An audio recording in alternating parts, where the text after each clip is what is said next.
You feel it the moment you walk in.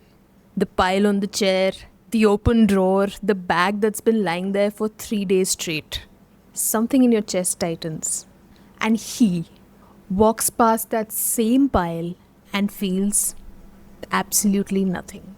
In your head, you tell yourself you're being too sensitive, too nitpicky. But here's what nobody tells you: the problem is not in your head, it's his brain that's actually missing something that yours has. Here's the part that really got me. Even though it's his brain that's missing this thing, it's your body that pays for it. Physically, hormonally, measurably. And once you understand what's happening, something genuinely shifts. Not just in your house, but also in the way you see yourself. So, my husband has a very specific talent. Wherever he goes in our home, he leaves a trail behind. It's not a trail of destruction, really, more like evidence. Evidence that he was here, he passed through. He found what he needed and he moved on with his life, fully at peace with the open drawer he left behind. You know, like in Lord of the Rings, the Two Towers, when Pippin drops his brooch so that Aragorn can find him and follow him? That's my husband, with drawers. Except there are no orcs kidnapping him. Every open drawer in our house is a breadcrumb. There he was, in the kitchen, looking for what he was looking for. He's in the bathroom now. He found the thing. Now he's in the bedroom. He changed and left. The drawers are a map. I didn't ask for this map. Nobody consulted me on this map. But here we are. And every single time I'd come across one of these open drawers, something would just tighten in me, like this really small spike of irritation. And what was worse was that every time I would try to bring this up with him, he would genuinely react in the most baffled way, like he could not understand why this was a thing. It was almost as if I'm pointing out that the sky is not blue. So the cycle would begin. I'd get frustrated, he'd get confused, I'd get even more frustrated that he was confused, he'd get defensive, and suddenly we both were just reacting instead of talking to each other about what actually happened.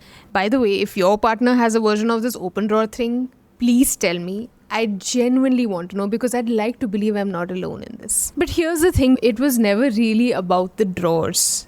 And when I actually dove deep into the science behind this, I genuinely understood what was happening in that moment when my chest tightens, in my mind, in my body. And that really changed everything. Hey everyone, I'm Astha. I spent 18 years in a high-stress corporate job before I understood any of this. I built this channel to help high-functioning women clear the chaos from their heads, from their homes, from their lives, because I know I needed something like this when I was in the thick of chaos. What I learned after diving deep into the science and 3 specific bodies of research, to be precise, around clutter and women, completely changed how I understood my reaction and my husband's reaction to the mess in our house. In 2010, researchers from USC and UCLA did something that had never been attempted in modern society. They moved into people's homes. 30 dual-income couples in LA agreed to film their own homes, narrating what they saw. And while they did this, scientists collected their saliva samples through the day to measure cortisol. Cortisol is your stress hormone. It's your body's own alarm system. Healthy cortisol looks like this. It's high in the morning, drops throughout the day, and significantly drops towards the evening so you can take rest. Your body is designed to recover. The problem is when the alarm doesn't go off. When it stays on quietly all day, signaling that something isn't right, something is unfinished, something is just wrong. What these researchers found was that women who described their homes as chaotic, cluttered, unfinished, their cortisol remained elevated through the day. It never dropped off, even towards the evening. Their bodies were not recovering. The men in those same homes, largely unaffected. In the researchers' own words, the results for husbands were largely null. Same home, same clutter, completely different biological response. It's important to know that this was one study with a relatively small sample size, but it's consistent with a larger body of research on stress and the environment. And honestly, it kind of matches something that a lot of us already feel. This is not about being sensitive. This is your body reacting to a signal in the environment the way it is supposed to. But the cortisol study tells you that the gap exists. It doesn't tell you exactly why. For that, you need 2 more pieces, and here is where it gets really interesting. In 2024, researchers from the University of Melbourne and the University of Bath for the first time did a qualitative study to measure what they called cognitive household labor.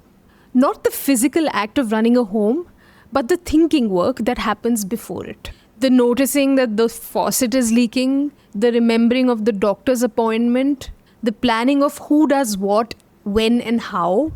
All of this running constantly in the background, invisible, unacknowledged. They found that women carried 71% of this cognitive load. And this is the part that stopped me. This number doesn't change when women earn more, work more, or hire more help. The thinking work sticks. The researchers call this gendered cognitive stickiness. This study specifically looked at parents, so if that's not you, you can adjust the number accordingly. But the pattern of invisible cognitive work landing on women shows up across many studies, regardless of parenting status. So when you walk into a room and you see clutter, your brain doesn't just see clutter, it opens a file. Who left that here? Does something need to go back? What else needs dealing with over here? When can I do this? How long will this take? Your brain isn't looking at a drawer. It's adding to a list you never asked to keep. His brain sees a drawer, your brain sees an open task. And that brings us to the third piece, the Zeigarnik effect. I hope I'm pronouncing that right. This one made everything click. In 1927, a psychologist called Bluma Zeigarnik noticed something strange happening at a restaurant where she was having dinner. The waiter who was at the restaurant would recall every order with perfect precision. But the moment a table or someone paid their bill, the moment the task was complete, those ordered vanished entirely from the waiter's memory. She went back to her lab and ran some experiments. What she found? Unfinished tasks stay active in working memory. Your brain literally keeps a file open on them, running in the background, pulling your attention towards them even if you're not thinking or looking at them. Finished tasks get filed away, the loop closes.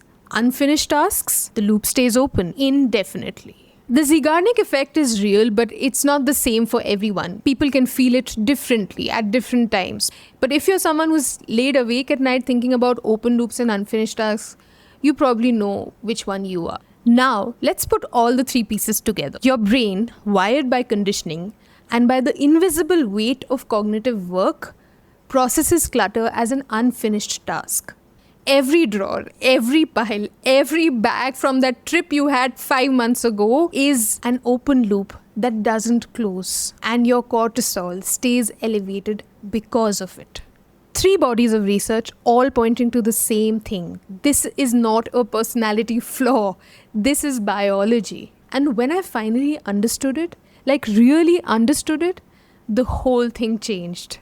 Every time I would feel that low level of stress around me because of the clutter, I could finally look at it dispassionately.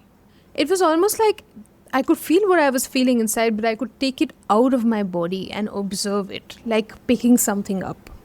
Oh, this is a cortisol spike. Interesting. This is an open file in my brain. This is a process. So what dissolved first wasn't the stress related to the clutter. It was the stress about being stressed. You know the why am I like this? Why can't I just let it go? What is wrong with me? Those feelings, they went first.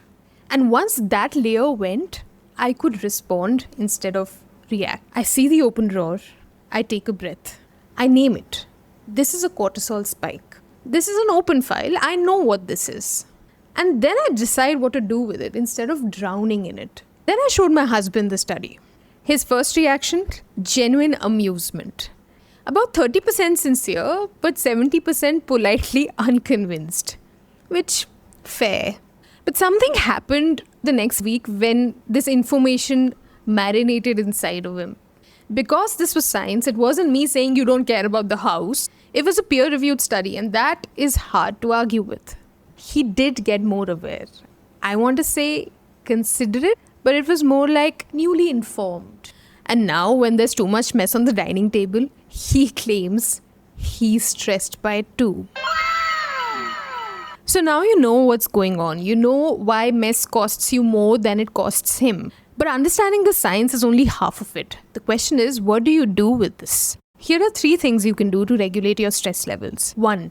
Name when it happens. Next time you walk into a messy space and you feel your chest tightening, don't immediately try to fix it. Name it first.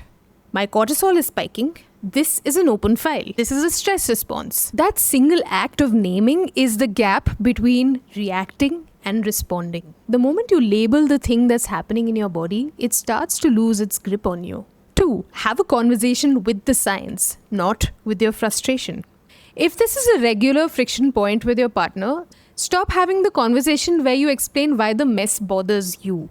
That version of the conversation tends not to land. It sounds like a complaint. Just try, I read something interesting, and then share the study. Let the science do what you've been exhausting yourself trying to do. It's not about winning an argument. It's about giving his brain a logical framework to work with. 3. Pick an open file and close it. The Zeigarnik effect works both ways.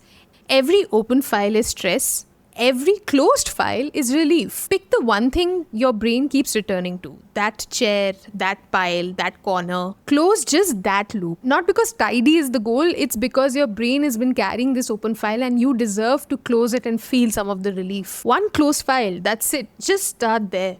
And if you need some help closing one of these loops today, I've put together a free guide for exactly that moment. It's called Trash Bag Therapy. It's literally a 20-minute grab a bag, zero thinking required system that will give you visible results in the time it takes to watch an episode of something. The link is in the description. It's absolutely free and it's genuinely one of the fastest ways to close that mental loop and that open file you've been carrying around all day. So now you know the science. You know why your brain doesn't just see a pile of clothes. It immediately starts processing it, cataloging it, adding it to a list you never wanted to keep. But here's what I want you to sit with. The research tells us what's happening. It doesn't tell us what this low hum of stress is quietly costing us, day after day. If you've ever had that feeling when you're feeling vaguely off, vaguely tired, vaguely like something is wrong but you can't name it, the next video right here is going to tell you exactly what's happening. If it's not up yet, just hit subscribe so you don't miss it when it drops. See you in the next one.